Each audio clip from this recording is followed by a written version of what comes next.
الحمد للہ رب العالمین والصلاة والسلام على سیدنا مولانا محمد خاتم النبیین وامام المرسلین وعلى آلہ واصحابہ اجمعین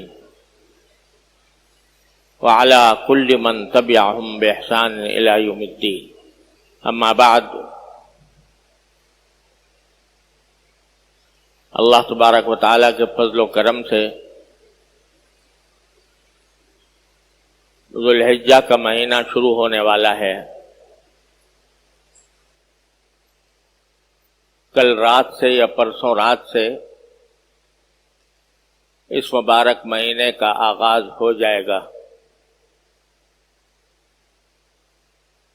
اور اللہ تبارک و تعالی نے اس مبارک مہینے کو کئی حیثیتوں سے دوسرے مہینوں پر ایک ممتاز حیثیت، ممتاز صفت عطا فرمائی ہے۔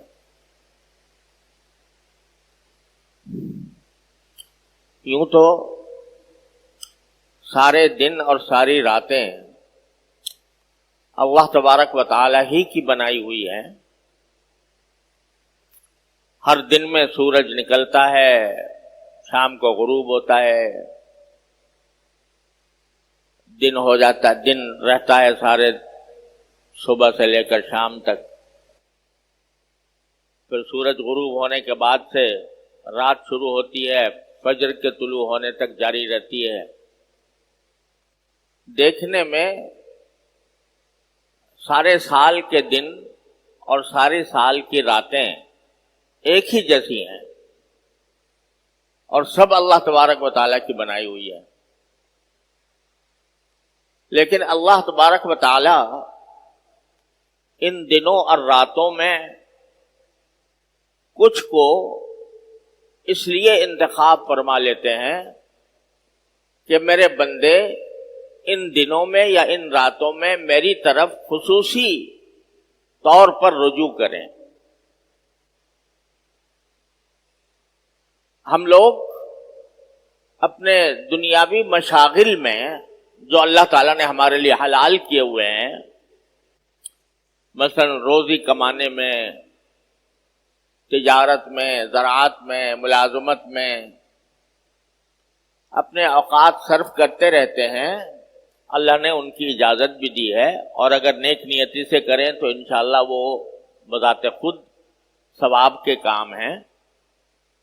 لیکن ان کاموں میں زیادہ سے زیادہ منہمک ہو کر اور زیادہ مشغول ہو کر بعض اوقات ہم اللہ جل جلالہ کی محبت، اللہ جل جلالہ کی طاعت، عبادت، براہ راست عبادت، اس کو فراموش کرنے لگتے ہیں۔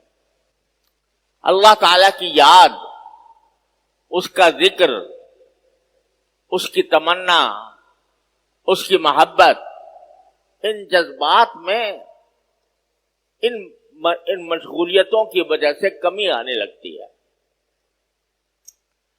تو اللہ تبارک و تعالی ہمیں اس غفلت سے نکالنے کے لیے اور اپنی طرف بلانے کے لیے، متوجہ کرنے کے لیے، اپنے سے رجوع کرانے کے لیے کچھ دنوں اور راتوں کو کہہ دیتے ہیں کہ یہ میری ہیں، یہ دن میرے ہیں، یہ راتیں میری ہیں، یہ مہینہ میرا ہے، یہ عشرہ میرا ہے، اپنی طرف منسوب فرما دیتے ہیں۔ اب رمضان کا مہینہ دیکھیے، مثلا وہی دن ہیں، وہی راتیں ہیں، وہی سورج نکلتا ہے، وہی غروب ہوتا ہے، لیکن اللہ تبارک و تعالیٰ نے فرمایا یہ میرا مہینہ ہے۔ اپنی طرف اس کی نسبت فرما دی تو اس کی شان کہیں سے کہیں پہنچ گئی، اس کی برکات کہیں سے کہیں پہنچ گئی۔ جیسے اللہ تبارک و تعالیٰ کعبہ شریف کو دیکھو، دیکھنے میں تو وہی پتھروں کی عمارت ہے اور عام گھروں کی طرح ہے، بلکہ عام گھروں میں پلاسٹر ہوتا ہے، اس پر پلاسٹر بھی نہیں ہے۔ عام گھروں میں روغن ہوتا ہے، اس پر روغن بھی نہیں ہے۔ لیکن اس گھر کو یہ کہہ دیا میرا گھر ہے، اپنی طرف اس کی نسبت قائم فرما دی تو اس کی شان، اس کا جلال، اس کا جمال، اس کی طرف انسانوں کی محبت اور ان کی طرف قلوب کا میلان ایسا زبردست ہے کہ جیسے مقناطیس لگا ہوا ہے، ساری دنیا سے انسانوں کو کھینچ رہا ہے۔ ایسے ہی اللہ تبارک و تعالی مختلف دنوں کو اور مختلف راتوں کو کچھ اپنی طرف منسوب فرما کر ان کو خصوصی فضیلت عطا فرما دے۔ تو اب جو یہ ذوالحجہ کا مہینہ آ رہا ہے، یہ بھی انہی مہینوں میں سے ہے یا انہی ایام میں سے ہے جن کو اللہ جل جلالہ نے اپنی طرف منسوب فرما کر اس کو خصوصی تقدس عطا فرما دیا ہے اور اس کی خصوصی فضائل بیان فرمائے۔ کیوں؟ تاکہ ہم لوگ جو دنیاوی مشغلوں میں الجھے ہوئے ہیں، منہمک ہیں، وہ ذرا لوٹ کر تھوڑے عرصے کے لیے اللہ تبارک و تعالیٰ کے ذکر میں، اس کی یاد میں، اس کی محبت میں، اس کی طاعت میں اپنے آپ کو مشغول کریں۔ ایسا ہی ذوالحجہ کا مہینہ، اور اس مہینے کی ایک خصوصیت یہ ہے کہ اس میں کچھ اللہ تبارک و تعالیٰ نے ایسی عبادتیں مقرر فرمائی ہیں جو صرف انہی دنوں میں انجام دی جا سکتی ہیں، سارے سال نہیں دی جا سکتی۔ مثلا حج جو ہوگا وہ ذوالحجہ میں ہوگا، سارے سال نہیں ہوگا۔ عرفات کا میدان تو آج بھی موجود ہے، جبل رحمت بھی ہے، مینا بھی ہے، لیکن آج اگر کوئی جا کر مینا میں قیام فرمائے یا جا کر عرفات کے میدان میں جبل رحمت پہ کھڑا ہو جائے، کوئی عبادت نہیں، کوئی عبادت نہیں، عبادت کی حیثیت سے اس کا کوئی مقام نہیں۔ جیسے اور میدان ہے ایسے عرفات کا میدان، لیکن جب 9 ذوالحجہ آ گئی تو اب اس کا وہاں پر جا کر وقوف کرنا، وہاں پر جا کر ذکر کرنا، وہاں پر جا کر اللہ تبارک و تعالیٰ سے دعائیں کرنا، اس کا مقام کہیں سے کہیں پہنچ گیا کہ جو میرے بیت اللہ کا حج کرے اور اس میں کوئی فحش کام نہ کرے تو واپس ایسے آئے گا جیسے آج ماں کے پیٹ سے پیدا ہوا۔ تو یہ حج ایسی عبادت ہے جو صرف اسی مہینے کے اندر ہو سکتی ہے، سارے مہینوں میں نہیں ہو سکتی، کہیں نہیں ہو سکتی۔ اسی طرح قربانی کی جو عبادت ہے وہ انہی 3 دنوں کے ساتھ خاص ہے، 10 ذوالحجہ، 11، 12، بس ان 3 دنوں میں آپ جتنے بھی جانور قربان کریں گے اللہ تبارک و تعالیٰ کے لیے تو اس کے اون کے برابر گناہ معاف ہوں گے، اور ایک قربانی کا ثواب رسول کریم صلی اللہ علیہ وسلم فرماتے ہیں کہ ابھی خون جانور کا زمین پر نہیں گرا ہوتا، اس سے پہلے ہی اللہ تبارک و تعالیٰ کی بارگاہ میں پہنچ جاتا ہے۔ تو اتنی بڑی فضیلت ہے، لیکن یہ ان 3 دنوں میں ہے۔ باقی دنوں میں اگر کوئی آج جانور لے کر ذبح کرے، کوئی عبادت نہیں، ذبح کرنا صدقہ بے شک کر سکتا ہے، یعنی گوشت کا صدقہ کر دے گا، صدقہ کرنے کا ثواب انشاءاللہ ملے گا، وہ کسی وقت بھی ہو سکتا ہے۔ لیکن قربانی جو نام ہے گلے پر چھری پھیرنے کا، گلے پر چھری پھیر کر جانور کو ذبح کرنے کا، یہ عبادت صرف 3 دنوں کے ساتھ مخصوص ہے، 11، 12، 13، 10، 11، 12، اس کے علاوہ نہیں ہو سکتی۔ تو یہ بھی اس مہینے کی خصوصیت ہے، اور مہینوں کے اندر کبھی بھی نہیں ہو سکتی کوئی قربانی۔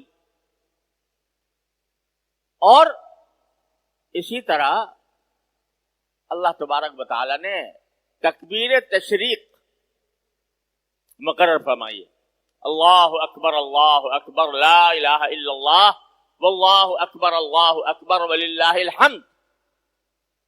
یہ تکبیر تشریق 9 ذوالحجہ سے فجر سے شروع ہوتی ہے اور 13 تاریخ کی عصر تک جاری رہتی ہے. ہر نماز کے بعد بلند آواز سے یہ تکبیر کہنا واجب ہے. اللہ اکبر لا الہ الا اللہ اللہ اکبر وللہ الحمد. لیکن یہ بھی انہی دنوں کے ساتھ مخصوص ہے. 9 تاریخ سے شروع ہوگی، 13 تاریخ کی اثر پہ ختم ہو جائے گی. آج پڑھ لو، یعنی نمازوں کے بعد بلند آواز سے آج پڑھو تو وہ کوئی اس درجے کا ثواب اس میں نہیں ہے جو 9 تاریخ سے شروع ہونے والی تکبیر کا ہے. تو یہ کچھ اللہ تبارک و تعالیٰ نے خصوصیات عطا فرمائی ہیں اس مہینے کو جو اور کسی مہینے میں نہیں. اور اس کا آغاز ہونے والا ہے انشاءاللہ کل رات سے یا پرسوں رات سے. یہ جو میں نے باتیں بتائیں یہ تو واجبات ہیں، فرائض ہیں. ان کا کرنا تو ہر مسلمان کے ذمے فرض ہے کہ وہ یہ ضرور کرے.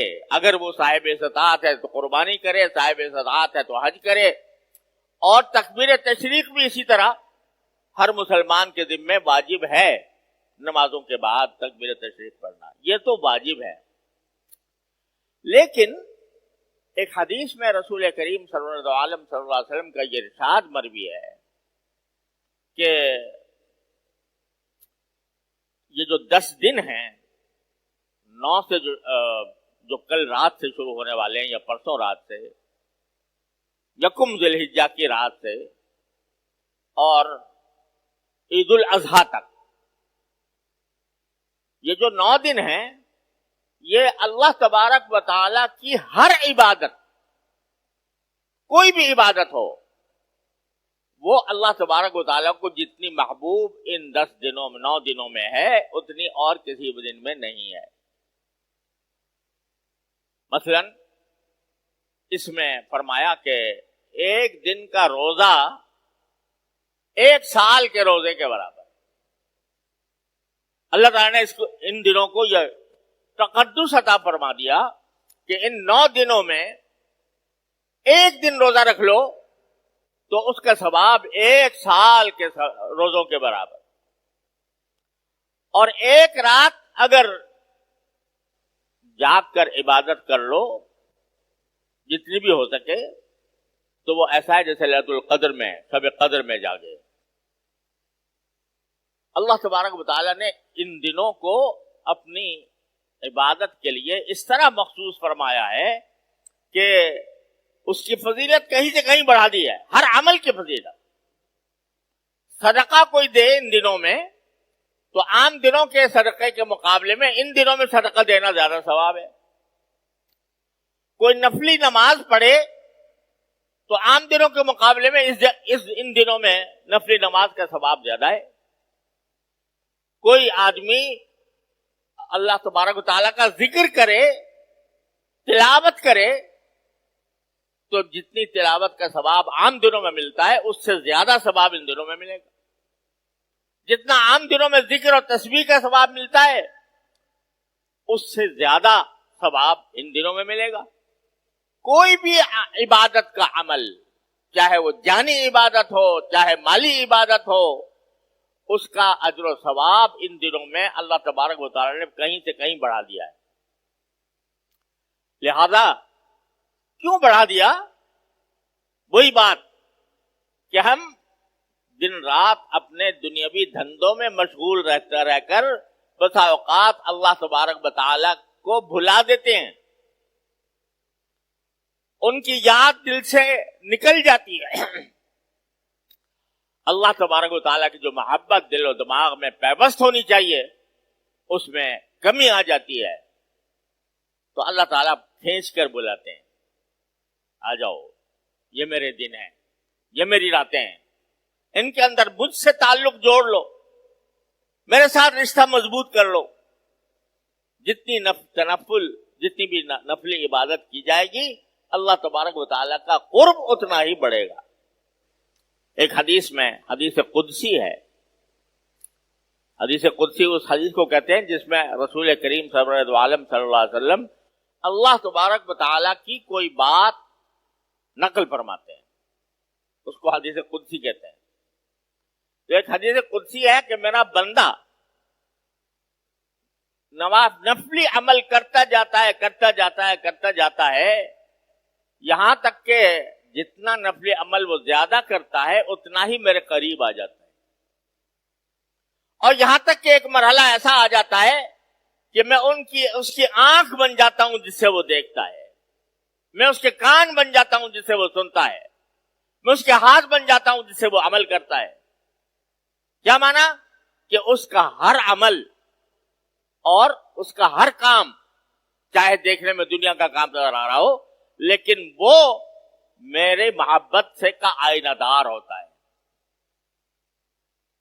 یعنی وہ جو کر رہا ہوتا ہے وہ میری محبت میں کر رہا ہوتا ہے، جو کچھ کر رہا ہوتا ہے جیسا میں کر رہا ہوں میں اس کا بن جاتا ہوں، ہاتھ بن جاتا ہوں، میں اس کے پاؤں بن جاتا ہوں جس سے وہ چلتا ہے. اللہ تعالی ایک بندے کے بارے میں فرما رہے ہیں، ایک معمولی سا بنگا جس کی کوئی حیثیت نہیں، وہ فرماتے ہیں کہ میں اس کے ہاتھ بن جاتا ہوں، میں اس کے پاؤں بن جاتا ہوں، میں اس کی آنکھ بن جاتا ہوں، میں اس کی کیا مت. کہاں وہ ذات عالی جس کی تعریف ممکن ہی نہیں ہے، کہاں اس کا جلال و جمال، کہاں اس کی کبریائی، کہاں اس کی عظمت، اور کہاں ایک بالکل بے نام اور بے حقیقت بندہ. کہتے ہیں میں اس کے اندر آ جاتا ہوں، اس کے اندر آ جاتا ہوں.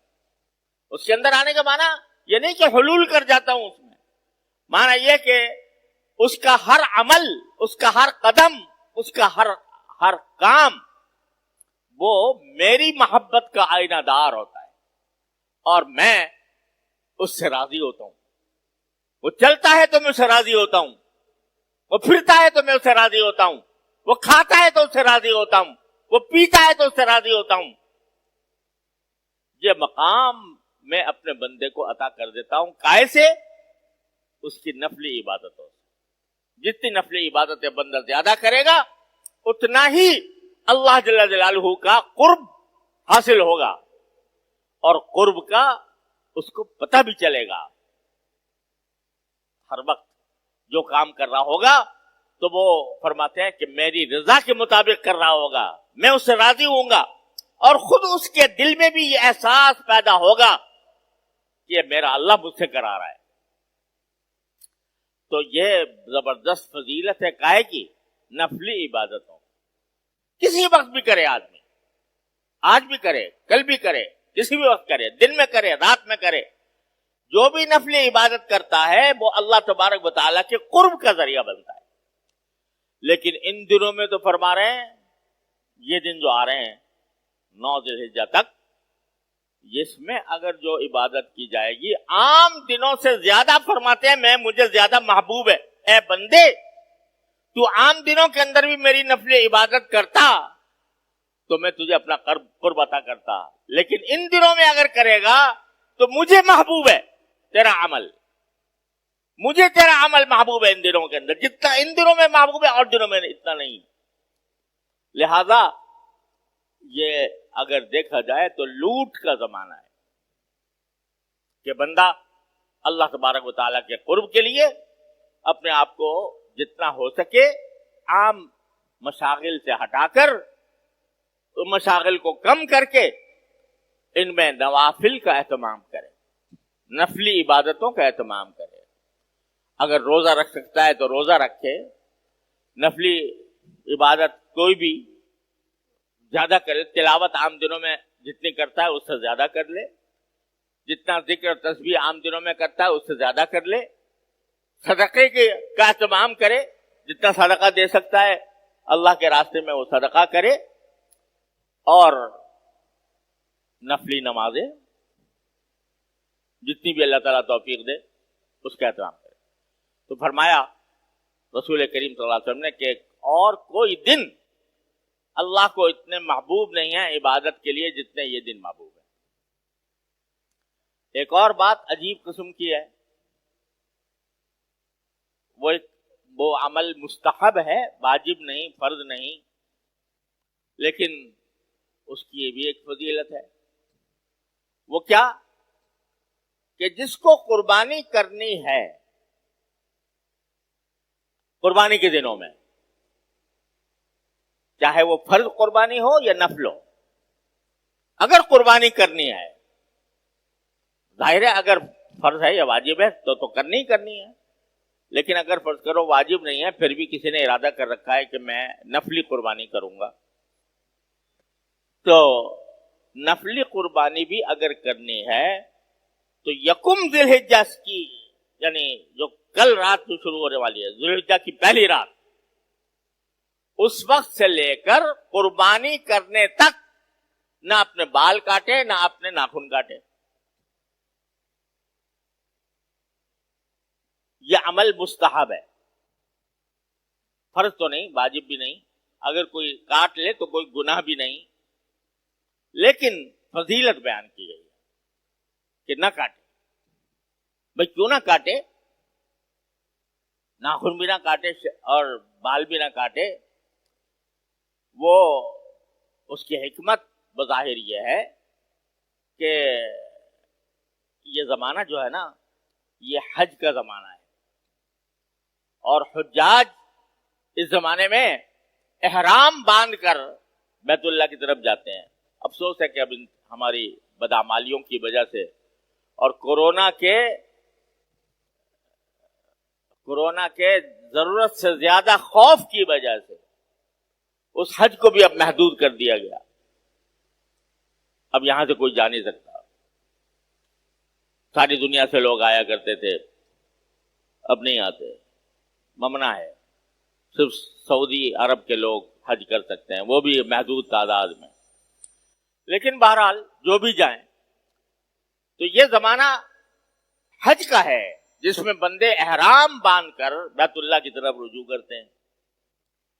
احرام کے حالت میں بال بھی نہیں کاٹے جاتے، ناخن بھی نہیں کاٹے جاتے، منع ہے احرام کی حالت میں۔ تو جو لوگ حج پر قدرت نہیں رکھتے یا جو حج نہیں کر رہے، ان کو کہہ دیا گیا بھئی تم یہ ناخن سے کاٹنے سے بچ کر اور بال کاٹنے سے بچ کر تھوڑی سی مشابہت پیدا کر لو میرے ان دیوانوں کی کہ جو احرام باندھ کر میرے بیت اللہ کا حج کرنے کے لیے آ رہے ہیں، ان کی مشابہت پیدا کرو، اور یہ کہہ سکو کہ تیرے محبوب کی یا رب شباہت لے کے آیا ہوں، حقیقت اس کو تو کر دے، میں صورت لے کے آیا ہوں۔ تو شباہت پیدا کرنے کے لیے یہ فرمایا گیا مستحب ہے کہ تم بھی بال نہ کاٹو اور ناخن نہ کاٹو، تاکہ تم مشابہ ہو جاؤ ان حجاج کے جو احرام باندھے ہوئے ہیں۔ تو شاید تمہاری اس مشابہت کی وجہ سے جب میدان عرفات میں رحمتوں کی بارش ہو تو اس کا کوئی چھینٹا تم تک بھی پہنچ جائے، تم پر بھی پڑ جائے، اس مشابہت کی وجہ سے۔ یہ مشابہت بھی بڑی دولت ہے۔ ظاہری اعتبار سے کسی اللہ والے کے ساتھ مشابہت پیدا کر لینا، اس کے کسی عمل کے ساتھ مشابہت پیدا کر لینا، یہ بھی ایک دولت ہے، اور اس پر بھی اللہ تعالیٰ کی رحمتیں متوجہ ہو جاتی ہیں۔ اس لیے یہ حکم دیا گیا ہے کہ ذو الحجہ شروع ہونے کے بعد، یعنی ذو الحجہ کی پہلی رات سے اور جب تک قربانی نہ کر لو اس وقت تک کے لیے نہ بال کاٹو نہ ناخن کاٹو۔ البتہ اس کو فرض واجب نہیں کیا، شریعت نے عجیب ہمارے آسانی کا ہر جگہ لحاظ رکھا ہے کہ ایسا بھی نہ ہو کہ لوگ تنگی میں پڑ جائیں، اس واسطے کہہ دیا کہ فرض نہیں، واجب نہیں، لیکن مستحب ہے، ایسا کرو گے تو انشاءاللہ اس کا ثواب ملے گا۔ تو بھائیوں، یہ زمانہ آ رہا ہے اور انشاءاللہ شروع ہونے والا ہے، اللہ تبارک و تعالیٰ کی رحمت سے یہ خاص دن ہیں۔ ایک اور بات وہ یہ کہ اللہ تبارک و تعالیٰ نے یہ زمانہ جو ہے یہ اپنی کبریائی کے اعلان اور کبریائی کے نعرے لگانے کا زمانہ ہے. اللہ تبارک و تعالیٰ کی بڑائی کے یہ اللہ اکبر کا کلمہ جو ہے باری تعالیٰ کی کبریائی کا اعلان کرنے والا. یہ میں نے عرض کیا کہ 9 تاریخ سے تو انشاءاللہ ہر نماز کے بعد اللہ اکبر لا الہ الا اللہ واللہ اکبر وللہ الحمد یہ کبریائی کے نعرے بلند کرنے کا زمانہ ہے اور اس میں واجب ہے. لیکن عام دنوں میں بھی جو یہ زمانہ گزر رہا ہے 1 ذو الحجہ سے 9 ذو الحجہ کا، اس میں بھی چلتے پھرتے یہ کلمہ تکبیر کا پڑھنا مستحب ہے. چلتے پھرتے اٹھتے بیٹھتے اللہ اکبر لا الہ الا اللہ واللہ اکبر وللہ الحمد، چلتے پھرتے اٹھتے بیٹھتے. بعض صحابہ کرام سے مروی ہے کہ وہ اس زمانے میں حضرت ابو ہریرہ، حضرت عبداللہ ابن عمر رضی اللہ تعالیٰ عنہما یہ بازار میں نکلتے تھے اور بلند آواز سے کہتے تھے اللہ اکبر لا الہ الا اللہ واللہ اکبر وللہ الحمد. تو بازار والے بھی بلند آواز سے یہ تکبیر کہتے تھے. اور بعض اوقات مینا کے اندر یہ معاملہ ہوتا تھا تو مینا کی بستی جو ہے وہ گونج اٹھتی تھی تکبیروں سے. تو یہ ایک ایسا عمل ہے کہ جو بہت عرصے سے ہمارے ہاں متروک جیسا ہے. یعنی تکبیر تشریق تو ہم الحمدللہ کرتے ہیں، ہر مسجد میں ہوتی ہے 9 ذو الحجہ کے بعد. لیکن یہ جو ایام عشر ہیں، یہ 10 دن جو ہیں، یہ 10 راتیں جو ہیں، ان کے اندر ہر وقت اٹھتے بیٹھتے چلتے پھرتے تکبیر کہنا یہ متروک ہو گیا. بہتر ہے کہ اس کا بھی اہتمام کیا جائے اور چلتے پھرتے چاہے آہستہ آواز سے ہو چاہے بلند آواز سے ہو، جس طرح بھی ہو اس طریقے سے یہ تکبیر کہتے رہنا اللہ تبارک و تعالیٰ کی بڑائی کا، اس کی کبریائی کا، اس کی عظمت کا، اس کے جلال کا اعلان کرتے رہنا یہ بھی ان دنوں کی خصوصیات میں شامل ہے. اللہ تبارک و تعالیٰ اپنے فضل و کرم سے، اپنے رحمت سے ہم سب کو اس زمانے کے جو حقوق ہیں وہ ادا کرنے کی پوری توفیق عطا فرمائے. وآخر دعوانا ان الحمد للہ رب العالمین.